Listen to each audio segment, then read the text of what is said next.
Swayam Prabha. Digital India. Educated India.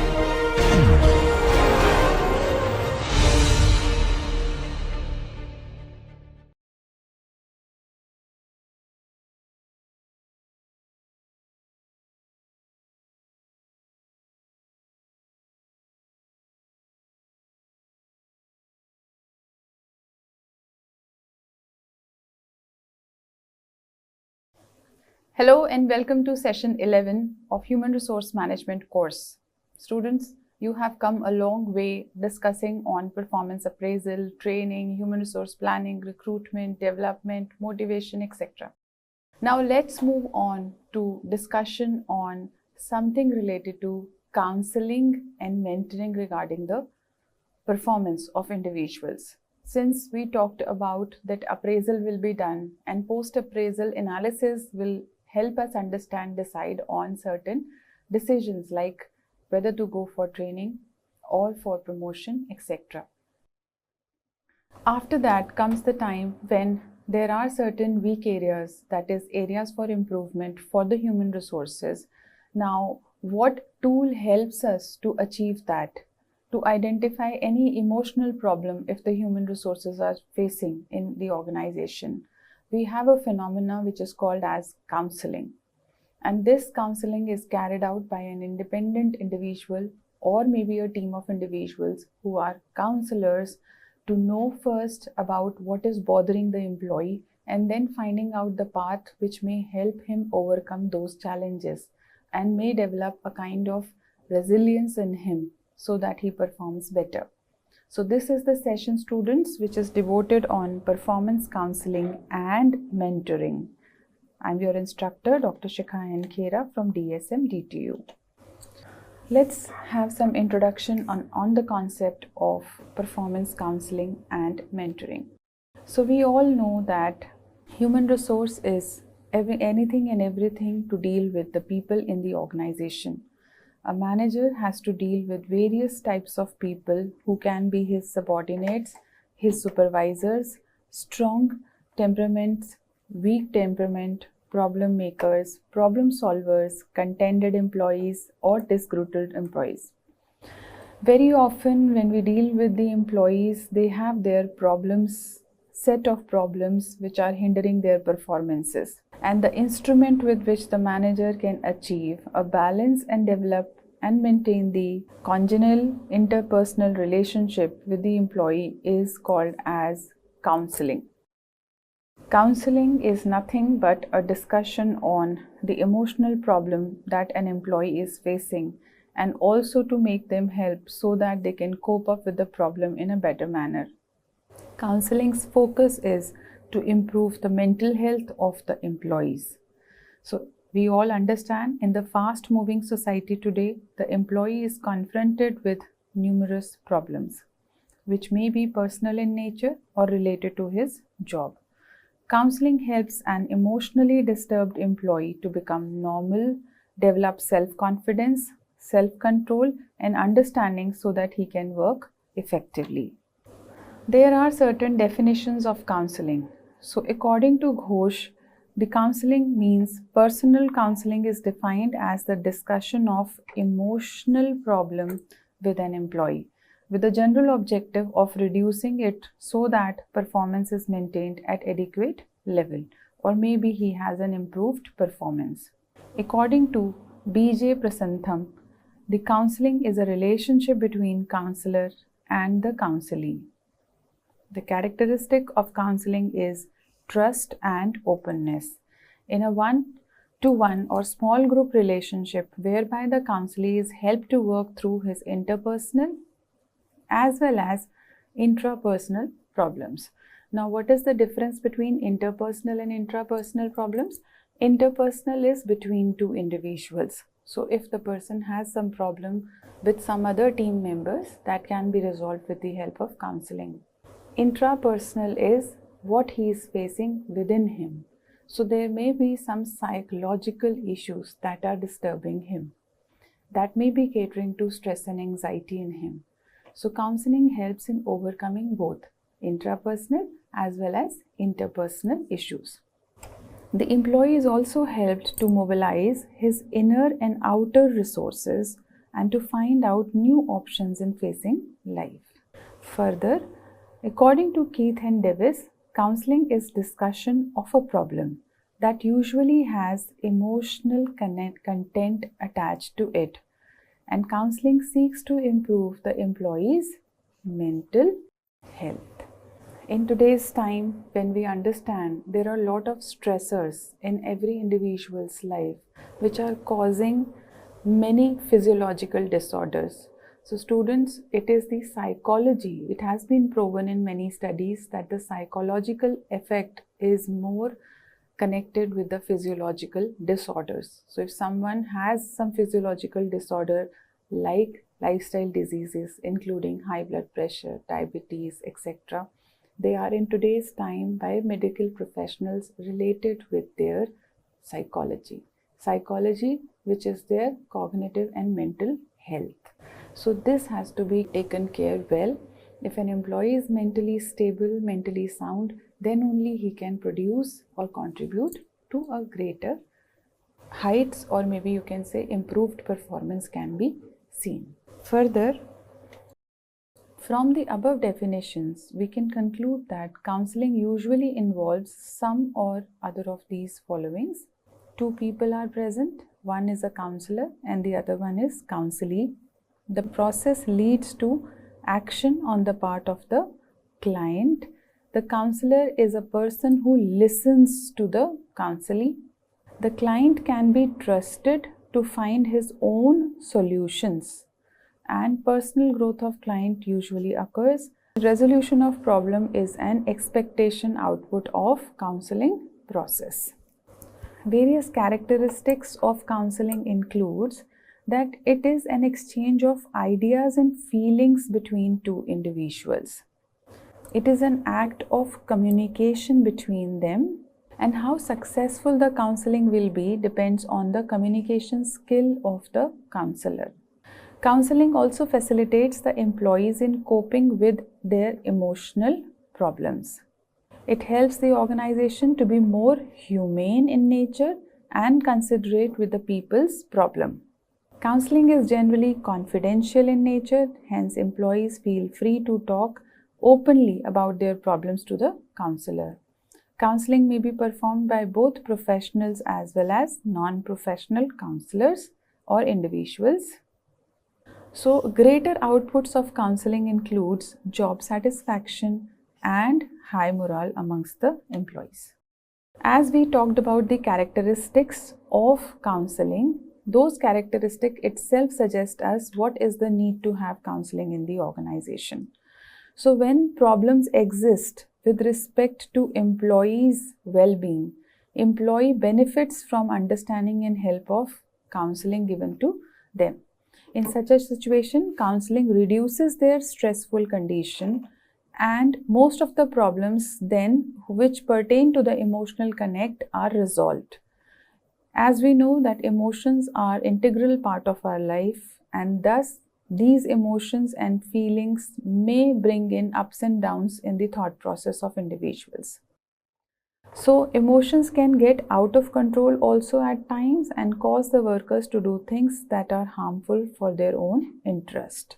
Thus, counseling helps the emotionally disturbed employee to become normal, have high self-confidence, self-control, understanding so that he can work effectively. Now, what are the causes of counseling needs? That includes, first, why counseling is needed. So the answer to why counseling is needed is the one factor that contributes to requirement of counseling is the conflict. That conflict can be interpersonal and intra, that we have discussed earlier. But if there is a conflict of interest between individuals or within individual, it may cater to requirement for counseling. So it arises there if there is a disagreement between two or more individuals or between groups of one, between different groups or between individuals of the group. It is undesirable, no one accepts, no one wants any conflict. It should be always avoided or resolved as soon as possible, because conflict, if it gets worse, it takes the shape of a dispute. So personal conflict is more emotional in nature. It reflects feelings like anger, distrust, fear, resentment, clash in personality, antagonism, or tension. So the organizational conflict, on the other hand, involves disagreement on such factors as people may feel that they have not got all the allocated resources they deserved. So as we know that when we have to perform the job, we are authorized to do certain things in order to complete our responsibility. Now, if you have responsibility and you are authorized also, but you do not have relevant resources with you, would you be able to complete the task? It is quite challenging. So this is what counseling suggests, that there can be disputes or conflicts over allocation of resources in organization, which may trouble the individual and eventually can hamper his emotional level. So the most serious problem from most people in the organization is the interpersonal conflict, that is the conflict between two individuals. It deeply affects the person's psychological well-being, and we have to see how we protect our self-image and self-esteem from damage by others. So generally people have rivalry in the organization. They inherently dislike each other, and this disliking creates a threat to their self-image and self-esteem, which is a very sensitive issue, sensitive concern, so that has to be properly catered to. Otherwise, the employee may get emotionally upset. The management experts are of the view that an environment of goodwill and trust should be developed in order to avoid any kind of conflict in the organization. So the keywords here are, if we have goodwill within organization between people and a trust between superior subordinate and team members, this will reduce conflicts to larger extent. And counseling facilitates in resolving the conflict by reducing emotional blockages. So this is the area which is targeted, and hence counseling plays a greater role in conflict resolution. Next cause for counseling requirement is the stress. Why counseling is needed? First, the reason was conflict. The second reason is stress. Now, what is stress? We manifest, we identify there are certain disequilibrium and disbalance around our livelihood. In an individual's life, what happens? There are seen, unseen stressors, and these seen, unseen stressors, which can be real or imaginary. Real stressor is which you can feel, you can find, you can see from your eyes. For example, a snake or a lion that comes in front of you suddenly. So who is he? It is a real threat. And an imaginary threat is, tomorrow you have an interview and the whole night you keep thinking on, what if I don't know the answers? What if I'm not able to answer the question in the interview board? What will happen next? So these are all imaginary threats. So when an individual has real or imaginary threats or stressors in life, they create a disequilibrium or disbalance, which leads to high amount of disturbance in the mind, or you can say mental disorder. So this calls for requirement of counseling in an individual's life. So stress is a condition of strain that has a direct bearing on emotions through processes and physical conditions of a person. When stress is excessive, this can threaten one's ability to cope up with the environment. And people who are stressed may become nervous, may develop chronic worry symptoms, and they are easily provoked to anger and unable to relax. Stress also leads to physical disorders because the internal body system changes to try to cope with the stress. So that means the stress, which is a psychological state, disturbs the physical state. The stress can be classified into two heads. There are on-the-job stress and off-the-job stress. On-the-job stress may pose as basic cause of stress. Employees may not be able to cope up with the demands of the job, or the requirements of the job may be unclear to them. On such occasion, the employees may feel that they have a work overload. Pressures they cannot cope up with. They have then tension, anxiety, insecurity, and all these feelings cause the stress. So basically, when the employee is not able to meet the deadline or complete the time on task because maybe he is not clear on which path to follow, how to achieve that target, then it causes stress on the job.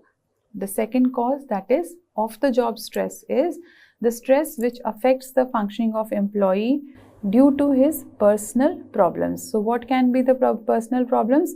It can be financial problems, can be death of a family member, marital problems, problems with children, and so on. So stress is not undesirable. You know, students, there is a stress which is called as eustress, and this eustress is also called as the mild stress, or we also call it optimum stress. This optimum stress is always welcomed. We need to have this stress. If you do not have this eustress, you will not be listening even to this session. So this optimum stress is the reason why we get up in the morning, we do our household chores, we start for our journey outside for home, office, college, etc. And then we complete the day and plan for the next day. Whole of these activities that we perform are because of the optimum stress, positive stress, or eustress. If you do not have this, you will not be moving at all. But what happens in organization? This eustress becomes distress. And this distress is because of lot many pressures and challenges that individual faces, which includes both on the job and off the job challenges. So as I was mentioning, this eustress, it stimulates performance in most persons, and it is beneficial as it encourages going ahead against the hindrances. But what happens when excessive amount of stress comes in nature? Then it becomes distress, which is harmful. So ability to tolerate stress is not same with all the people at all levels. It is based on the age group. Different age groups have different ability to cope up with the stress. It is also based on the gender, and it may be based on the financial or educational status of the employee. So thus, stress is one of the most important aspect of employee which needs to be kept at level low enough to tolerate. So always the stress should be at the eustress level. Then the third cause why counseling is needed is because of the level of frustration in the employee. Frustration is the major cause of stress, and when employee is repeatedly interfered or hindered in such a way that prevents him from achieving a desired goal, it results in frustration. So there are various kinds of reactions to frustration. Employee can show aggression, apathy, physical disorder, regression, substitute objectives, negativism, fantasy, etc. So because of these frustration levels, we need to counsel the employee well. Now what happens during the counseling process? What function student counseling plays? First function is it gives advice. You know, you get advice from your elders in the family every now and then. Do this, do not this. In one way, they are also counseling you. Your elders, your parents, grandparents, or maybe your elder siblings, they have experience more than you in terms of life experiences. And these life experiences give them or make them natural counselors for you. And thus they advise you to follow the path which is tried and tested based on their experiences. So the same thing goes in the organization also. The counselors, they advise the employees to follow certain paths, certain norms, certain value systems, certain behavioral patterns, which will help them have positive and sound mental health. So the counselor, after carefully listening to the problems of the counselee, makes some judgment about the counselee's problems and guides him towards desired course of action. It has been observed that advising develops a very good relationship between the counselor and the counselee, as there comes a factor of trust between the two. The second function of counseling is reassurance.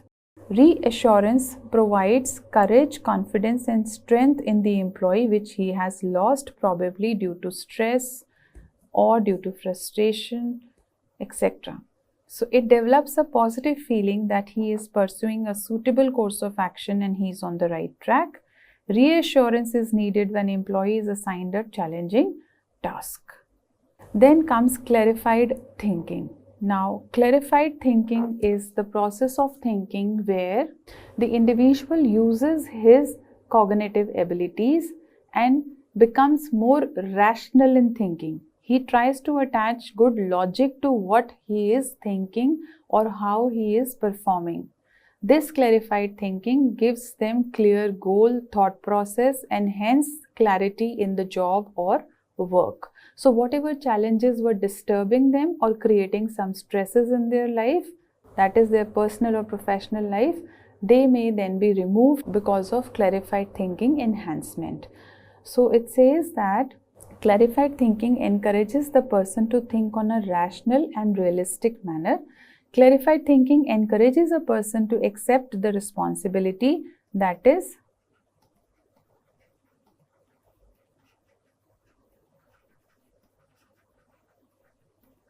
it encourages the initiative-seeking behavior and makes him more realistic and highly emotionally stable individual. Counseling releases the emotional tension in an individual.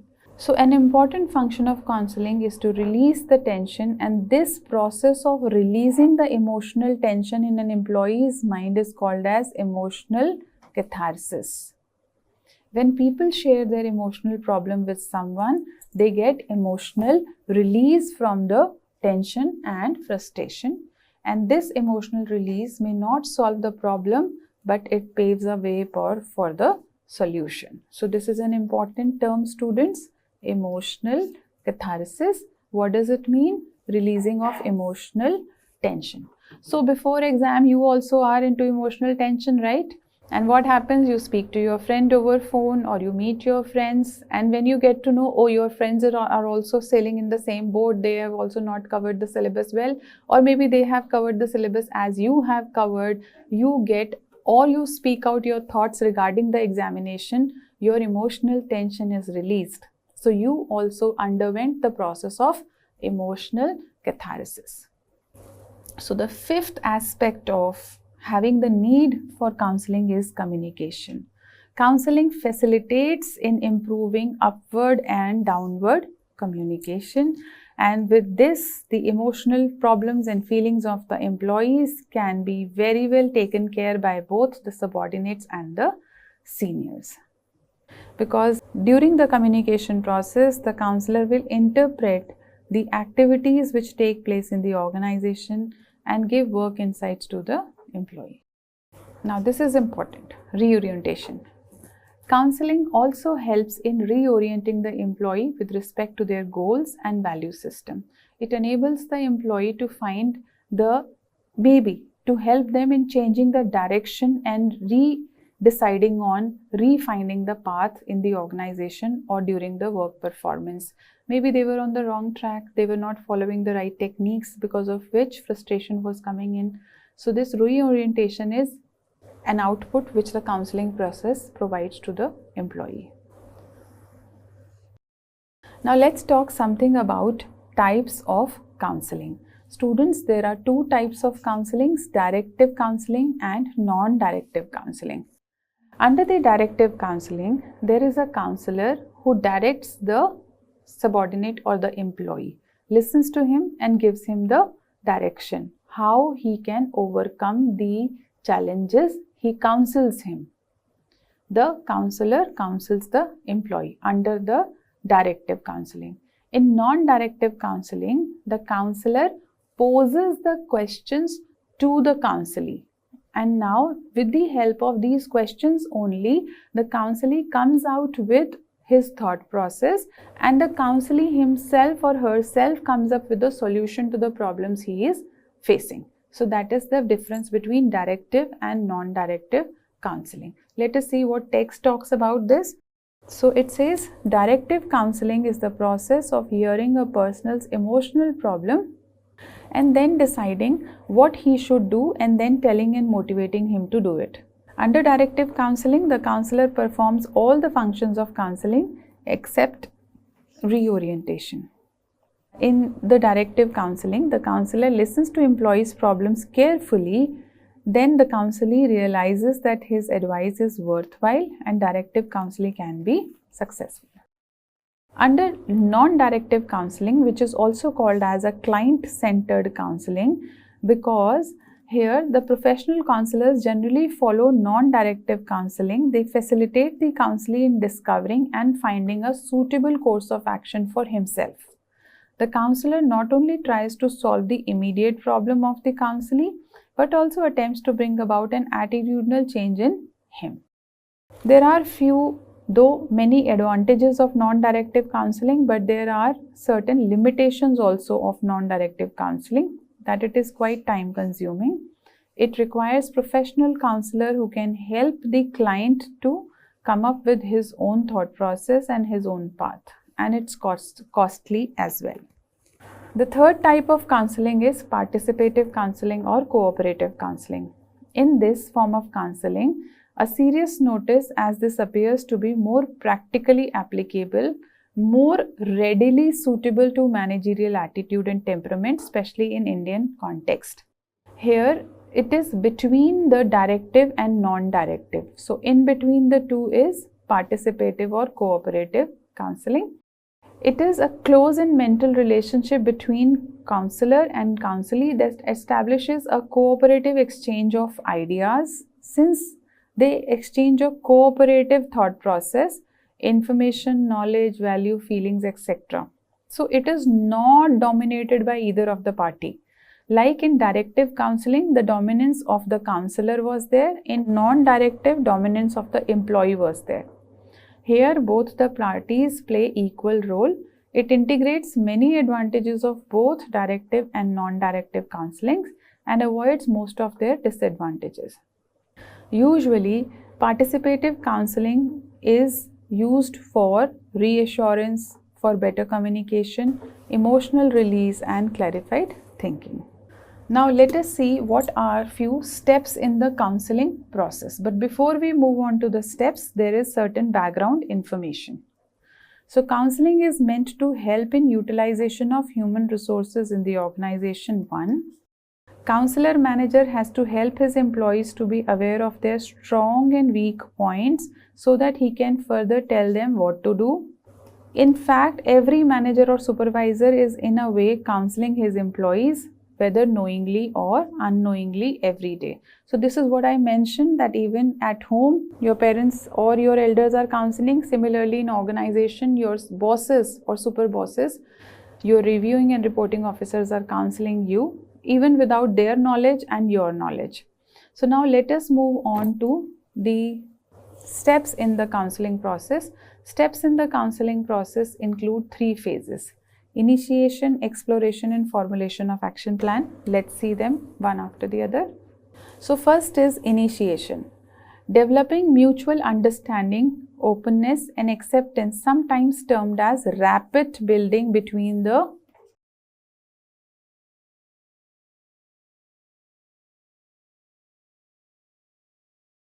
counselor and the counselee.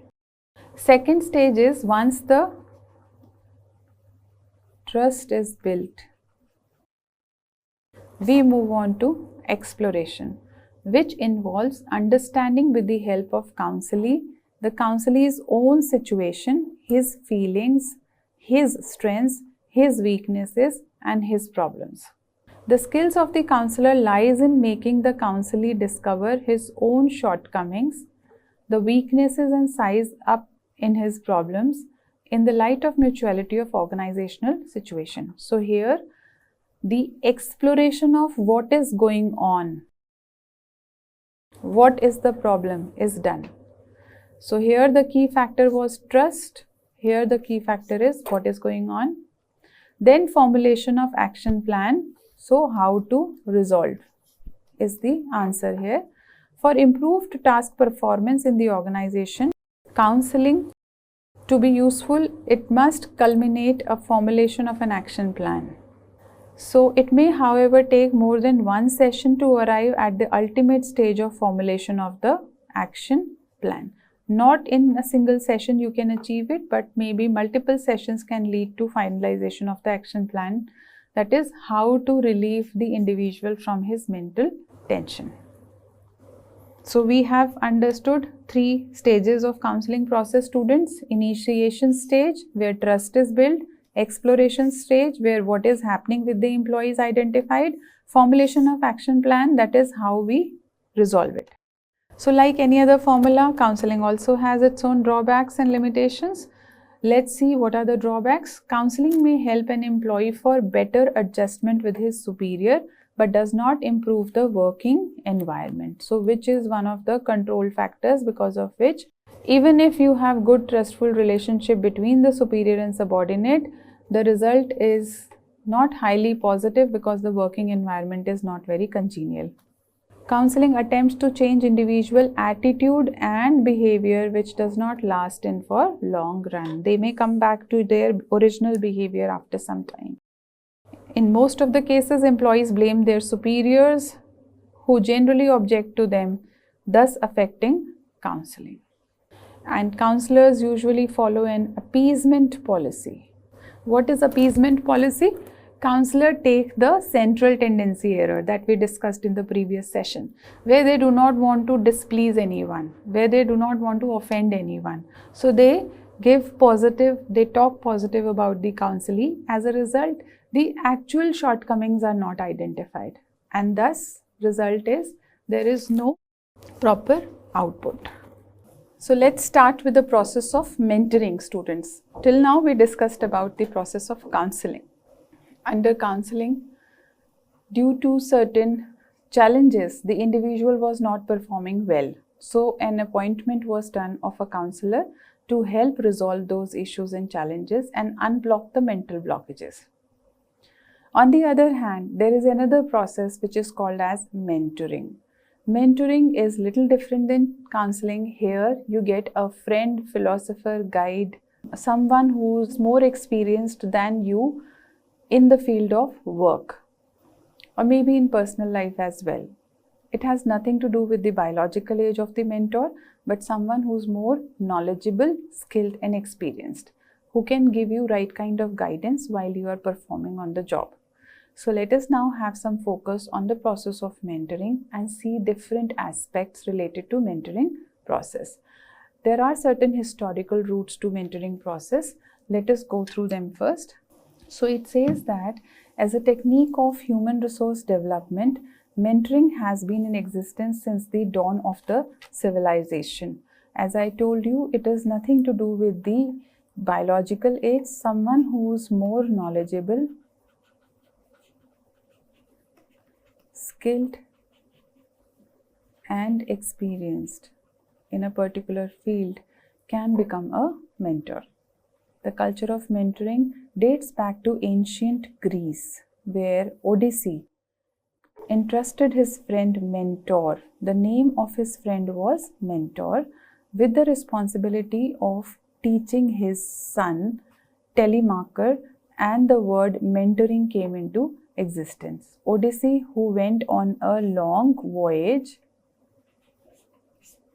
actually gave the responsibility of his son Telemachus to the person called Mentor, and hence the terminology mentor came into existence.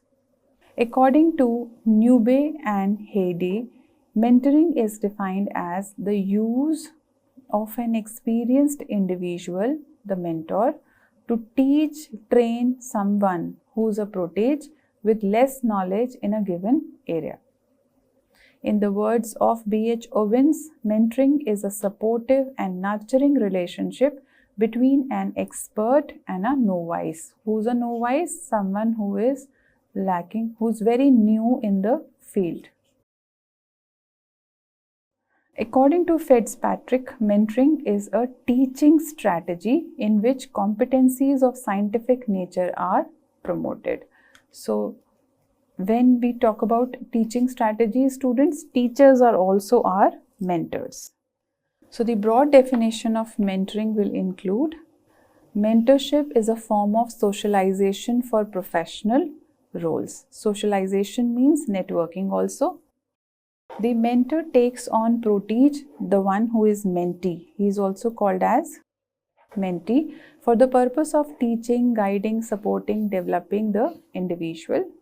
By devoting individual attention to the mentee, the mentor transfers the needed information, encouragement, feedback, and thus helps and enables the protege to expand the opportunities for success in the career. So basically, he is doing the guidance for career planning. Mentor is thus a credible counselor. We can also trust, and a friend, coach, or advisor who provides the advice and assistance. Now let us see how mentoring is practiced in the organization. In organizational context, mentoring is the process whereby a senior manager acts as a friend philosopher and guide to a new recruitee, easing the latter through the passage of the B school to organizational life. Now students, do you remember the point when we discussed on orientation training? What was orientation training? Where hand-holding was given to the new employees to know about the organization and perform according to the new norms that they are exposed to in organization life cycle.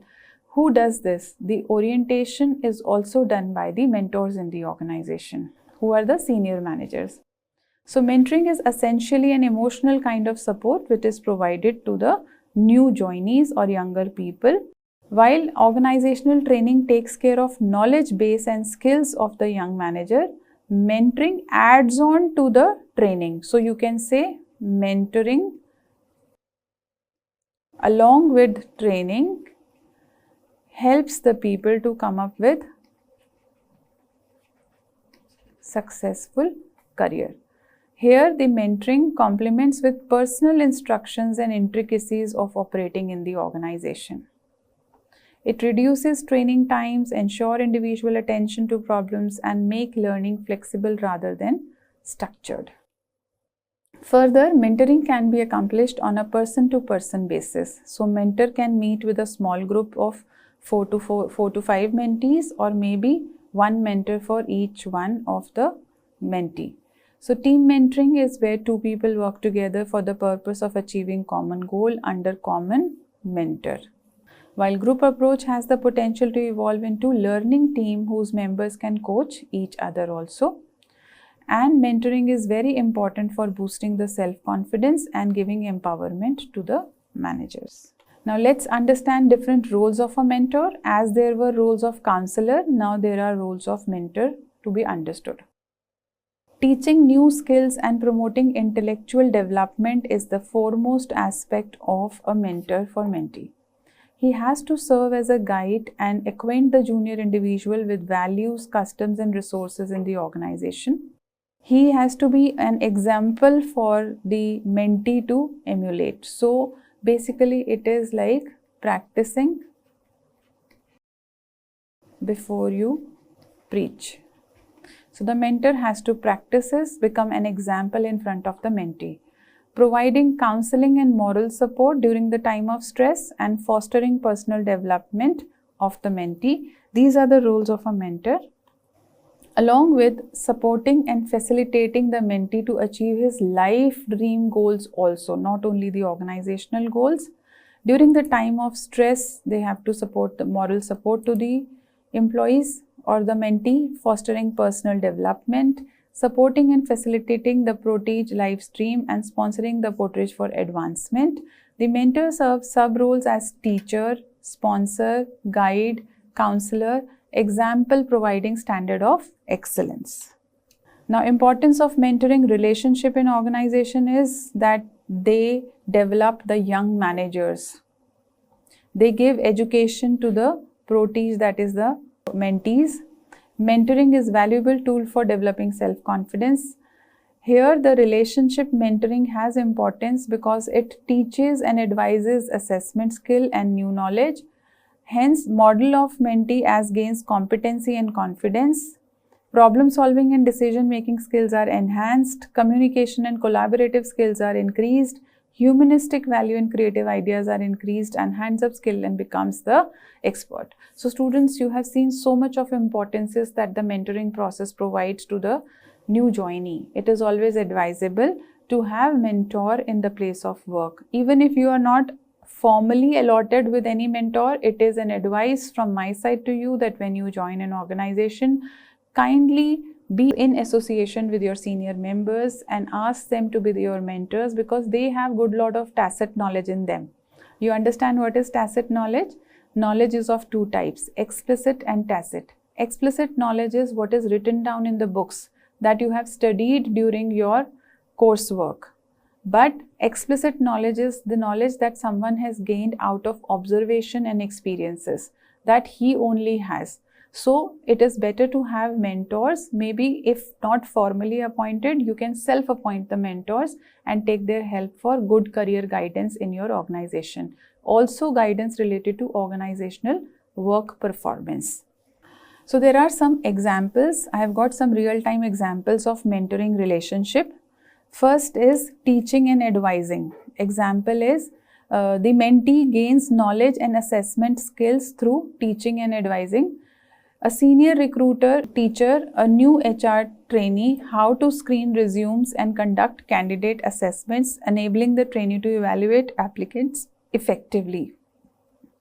Second is through models. So mentee gains competency and confidence. A senior project manager demonstrates how to present a project update to client. Who is doing it? A senior manager. Here also a senior recruiter. By observing and imitating, the protege becomes confident in handling future presentations. Third is coaching and guiding the mentee, through which mentee gets problem solving and decision making skills enhanced. How is it done? Like in a manufacturing firm, a mentor coaches a junior engineer on how to handle a machine breakdown. Instead of giving direct answers, the mentor guides the junior to analyze the root cause and decide the best corrective action. So here in these three examples, students, you have seen that how a mentee has been trained to, in this situation, screen the resume, in this situation, present a project update to client, and in this situation, to resolve the machine breakdown. In all three different aspects, the mentor played a major role in guiding the mentee. How mentor can be a facilitator and counselor? So through facilitator and counseling role, the mentee gains communicative and collaborative skills. So senior HR manager mentors a junior HR associate on how to handle employee grievances. It's very tricky and sensitive situation, so it is better to take advice from the senior manager when you are into handling of grievances. Counseling, mentoring process, helping the mentee in humanistic values and creative ideas through inspirational and influencer role. So here the mentor is in the role of inspiring an influencer. So a professor mentoring an MBA student, he emphasizes on ethical decision making in business, inspiring students to adopt socially responsible practices. Do not fall into any kind of hoarding of material or ill practices in your business. Thus, he has created humanistic values.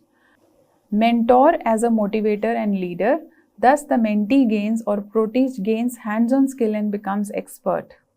In a sales team, the mentor pushes the newcomer to handle client meetings independently. So I think by now, students, you are very much clear on how mentors can help the mentee overcome various day-to-day professional works and how to deliver them effectively. Now, what are the steps in the process of mentoring? As we discussed the steps in the process of counseling, similarly, there are steps in the process of mentoring also. First is the initiation. The mentoring process begins with a meeting between the mentor and the mentee. The first meeting breaks the ice and facilitates the cultural transition of the protege. The initiation phase consists of, now what do we mean by cultural transition of the mentee?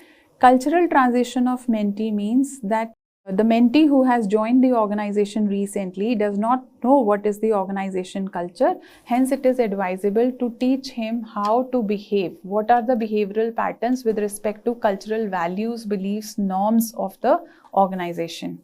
Then first is profiling the mentees and deciding on the match for effective behavioral modeling. Familiarizing the proteges with corporate functions and smoother initiation. Avoidance of mentor-manager role conflict and forging closer ties with the protege.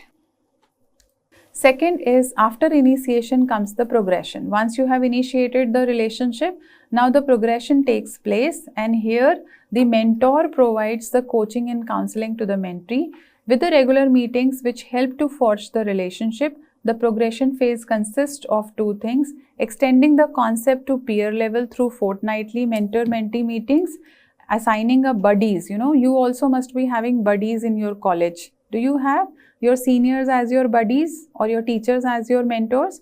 So this helps to have a formal association and relationship, professional relationship between mentor and mentee. Reinforcing the formal and informal learning through need-based meetings is also part of progression.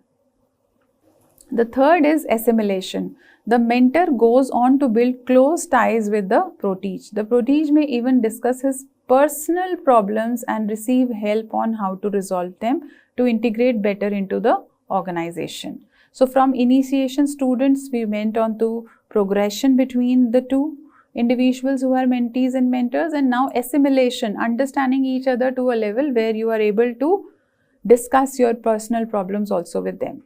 And the fourth is integration, where buddies are attached to the new joinees. Drawn from peer groups, they act as communication bridges wherever there are gaps because of maybe age differences, gender differences, etc. But here the integration between the mentor-mentee takes place through the communication bridges.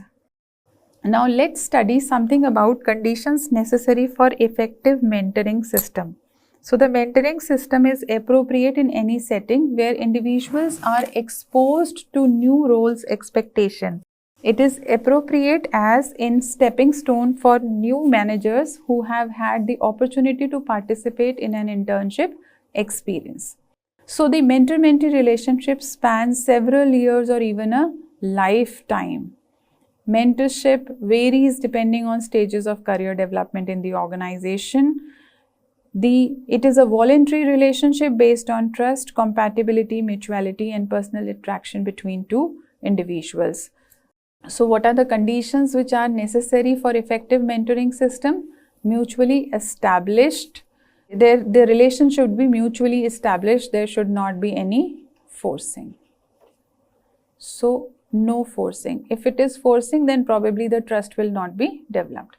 Example for mutually established relationship: a senior marketing manager and a new management trainee agree to work together in a structured mentorship program where both set goals and expectations for the relationship.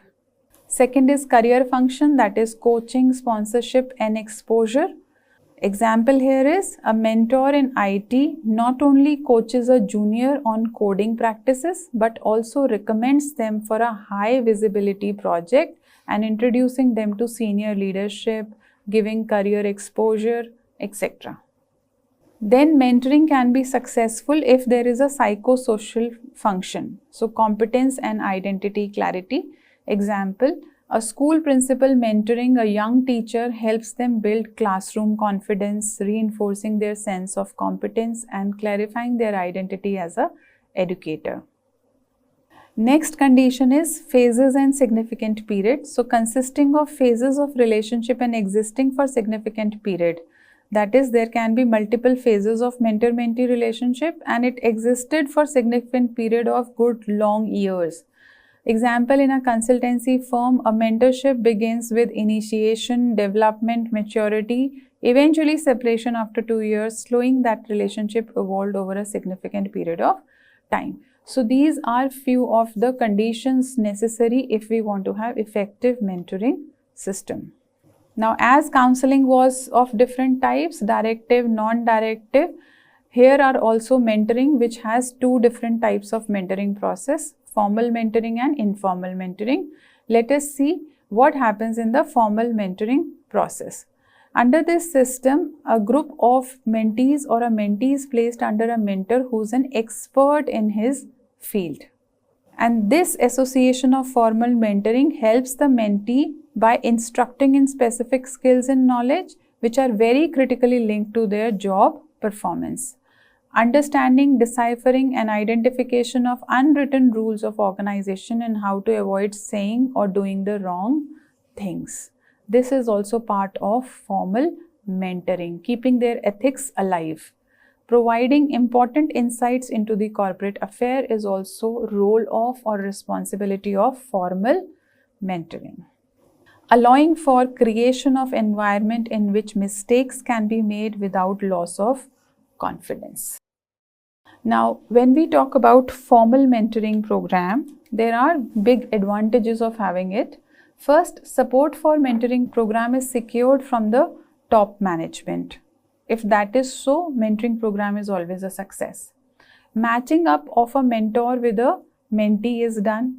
The mentors, if the matching up is done, then there is an inherent liking between the two individuals, because of which they mutually respect each other and gain a lot.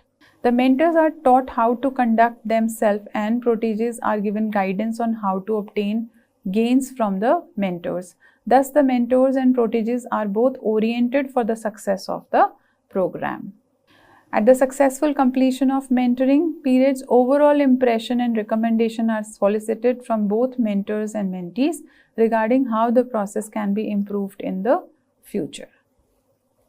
Then there is second type of mentoring, which is called as informal mentoring. Under informal mentoring, most managers take the upcoming employees under their patronage, providing them self-evolved and time-tested tips to better corporate performance. And this is what, students, I was talking about, the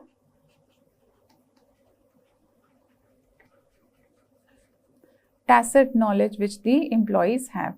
Such mentoring ensures a style of work even if the responsibilities are with time passed on from the patron to the mentee. Now, advantages of informal mentoring is that naturally formed relationships. So, there is an inherent liking and trust. The mentor-mentee bond develops based on trust and comfort, not the force. Example of naturally formed relationship in organization as mentor-mentee is a junior casually seeks guidance from senior colleague they admire. Greater flexibility, no fixed rules, schedules or formal programs required. Example, mentor and mentee can meet over coffee or discuss during the work breaks because they are self-appointed mentor and mentee. Higher commitment and trust since both choose the relationship voluntarily. So there is high amount of openness, trust and commitment amongst each other regarding the discussions that they have. They keep that very confidential. Example for higher commitment and trust in informal mentoring is an employee openly shares career struggles with the mentor without fear of judgment. This is a very great thing, students. Personalized guidance is given by the mentor. So support is tailored to the mentee's individual needs. A mentor gives career advice specific to mentee's unique strengths and weaknesses. So you can say it is a tailor-made guidance. It's very low cost and easy to implement because there is no structured program, training or official HR intervention that takes place in this program. So example here is guidance happens informally within existing workplace interaction. They don't have to go for any external trainings and spend money on that. But at the same time, when there are advantages of mentoring, there are certain hurdles also. The hurdles may include that mentors may be overburdened due to multiple responsibilities. Therefore, he may not be able to pay adequate attention to the mentee. Mentor may not be in a position to guide his mentees on career goals, career opportunities in future because these goals are very much person specific also, and the mentor may lack some amount of experience in that. Mentor may not take adequate interest in his mentees due to his personal choices. The communication and culture gap between the mentor and mentee can create problems for mentoring process. A mentoring session may degenerate into personal counseling session. So their outcome is not the growth but only resolution of a problem. The proteges may expect the mentor to do all the work, which makes mentoring a painful process and nothing comes out. Mentor may not be a trained counselor. So students, we have now understood the various aspects of process of counseling, types of counseling, steps in counseling, how counseling can be effective, and what can be the examples where real-time examples of counseling.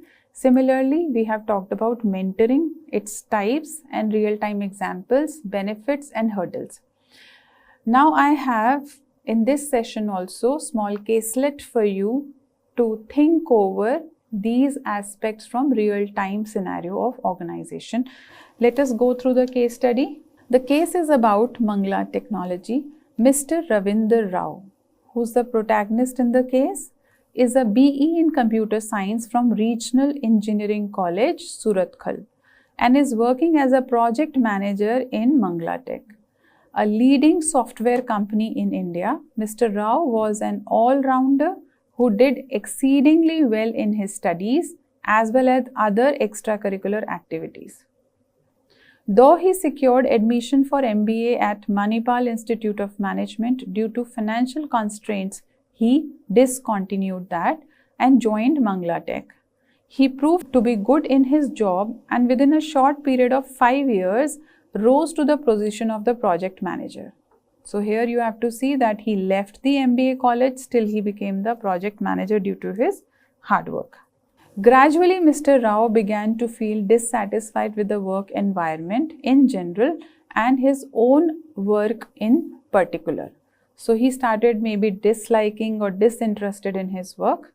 He wanted to get an MBA degree and his desire remained unfulfilled.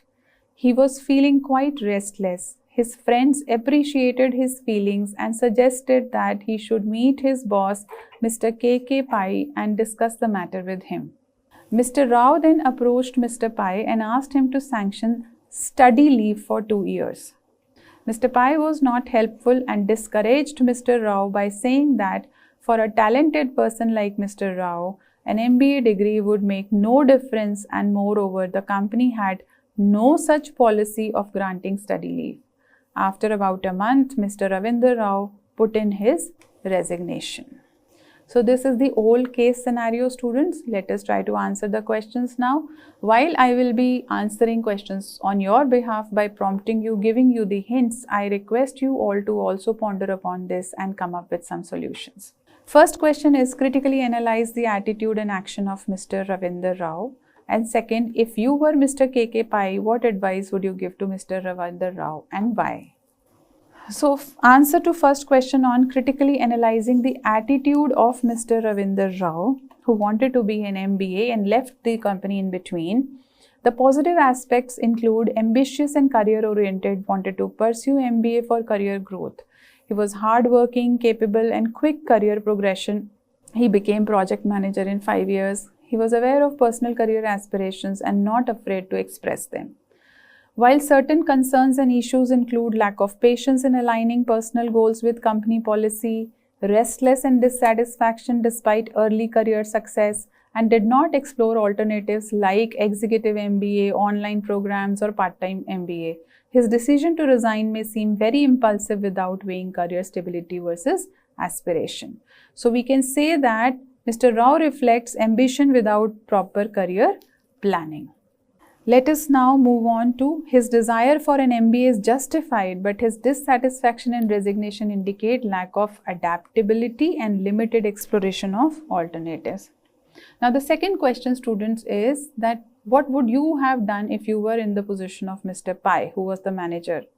So first is appreciate his desire for higher studies and reassure him about career development and opportunities, that is acknowledging the aspirations, then exploring the alternatives, suggesting him how he can gain MBA while he was working by doing online or executive program, and offer flexible work arrangement to balance his study and job, help him plan his career, highlight his current managerial roles, and explain him how experience and professional certifications can substitute the complement MBA program.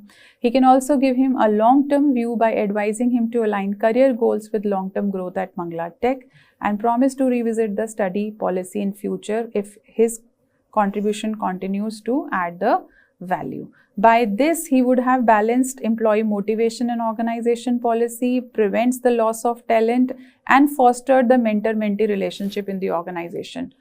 So I'm sure students, with the help of this case study, you have definitely understood the concept and importance of mentor-mentee program in organization and the importance of counseling process.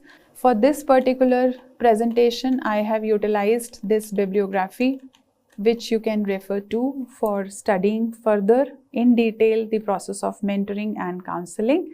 And I hope you have understood the concepts, and I would like to close this session now. And thank you all for listening.